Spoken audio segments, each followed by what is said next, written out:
என் பேர் மஞ்சினிங்க. புதுச்சேரி நகராட்சி கவுன்சிலராக இருக்கிறேன்.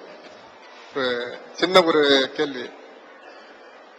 நாம் அனைவரும் இந்தியர்கள். நமக்கு பிறப்பு இறப்பு அனைவருக்கும் ஒன்றாதான் இருக்குது. ஆனா உங்க சமுதாயத்தில் மட்டும்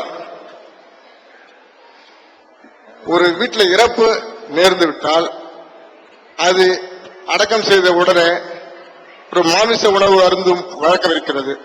அதற்கு மனிதர் இறந்து விட்டார் என்று சொன்னால் இறந்தவரை அடக்கம் செய்த உடனேயே அந்த வீட்டுல இறப்புக்கு ஆளான வீடு இருக்குல்ல, அந்த வீட்டுல மாமிச உணவு விருந்து சமைச்சு கொடுக்கறாங்க. இது ஏன் அப்படி கொடுக்கறீங்க அப்படின்னு கேட்கிறாங்க. இதுவும் தெளிவுபடுத்துவதற்கு நல்ல ஒரு அழகான ஒரு கேள்வியை கேட்டிருக்கிறாங்க. இஸ்லாம் மார்க்கத்தினுடைய நம்பிக்கை பிரகாரம் இது தப்பு. முஸ்லிம்கள் செய்து வர்ற இந்த செயல் இஸ்லாத்தில் கண்டிக்கப்பட்ட ஒரு செயல். இப்ப நபிகள் நாயகம் காலத்துல என்ன நடைமுறை இருந்தது என்று கேட்டால், ஒருவர் ஜாஃபர்ங்கிற ஒருத்தர் இறந்து விடுகிறார். அவர் வீட்டுக்கு நபிகள் நாயகம் வர்றாங்க. நிறைய இது மாதிரி சம்பவங்கள் இருக்கு. புரிந்து கொள்வதற்கு ஒரு சம்பவம். அவங்க வீட்டுக்கு என்ன சொல்றாங்கன்னு கேட்டா, இந்த வீட்டார்கள் சோகத்தில் இருக்கிறார்கள், இந்த வீட்டார்கள் கவலையில் ஆழ்ந்திருக்கிறார்கள்.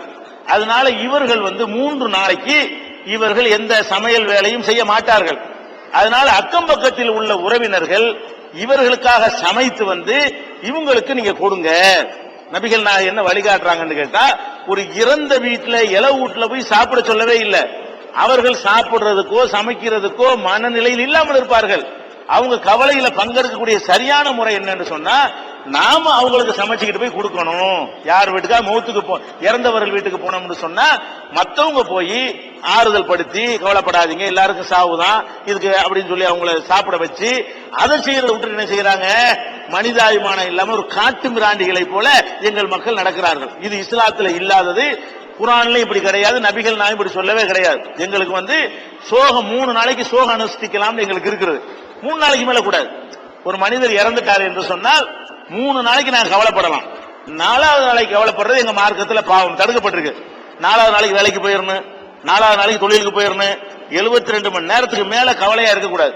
ஆனா அந்த 72 மணி நேரத்துக்கு இடையில மற்றவங்க தான் இந்த இறந்தவர்களுடைய வீட்டுக்கு செய்ய வேண்டிய காரியங்களை செய்யணுமே தவிர இது செய்யக்கூடாது. இப்ப முஸ்லிம் சமுதாயத்துக்கு பாருங்க எப்படி கவனிக்கிறாங்கன்னு விளங்குதா? நீங்க செய்யக்கூடிய கிறுக்குத்தனங்கள் இஸ்லாத்துக்கு மேலேயே ஒரு டவுட் வர்ற ஆகுதா இல்லையா? இதோ நிறுத்துங்க. இந்த செத்து போன வீட்டுல பிரியாணி ஆக்கி போடுறது, சோறாக்கி போடுறது, இதுகள் எல்லாம் நீங்க நினைக்கிறீங்க சாதாரணமா. மற்றவங்க வெளியே இருந்து பாக்குறவங்க தெரியுது, அவங்களுக்கு அருவருப்பா தெரியுது. மார்க்கத்தில் இல்லாத ஒன்றை நீங்க செய்யும் பொழுது அவங்கள வெறுத்து ஒதுக்குற அளவுக்கு அந்த காரியம் இருக்கிறது. அதை ஒழிச்சு கட்டிடுங்க. இறந்து போன வீட்டுல உங்க குடும்பத்துல இறந்தாலும் கூட எதுவுமே செய்யாதீங்க. பக்கத்துல உள்ளவங்க தரதை வாங்கிக்கிறங்க, பக்கத்தில் உள்ளவங்க திரட்டும். அந்த மாதிரியான ஒரு பழக்கத்தை உண்டாக்குங்க. இந்த கேள்விகளுக்கு உரிய சரியான பதில் உங்க செயலால் இருக்கணும். சும்மா இவருக்கு சொன்னா பத்தாது. நீங்க உங்களுடைய செயல்களை, குறிப்பா பெண்களை நோக்கி தான் பேச வேண்டி இருக்குது. இதை உண்டாக்குனா நீங்க தான். இந்த மாதிரியான காரியங்களை நீங்க விட்டு விலகிட்டீங்கன்னா இந்த கேள்வி இன்னும் வராது. சரியா?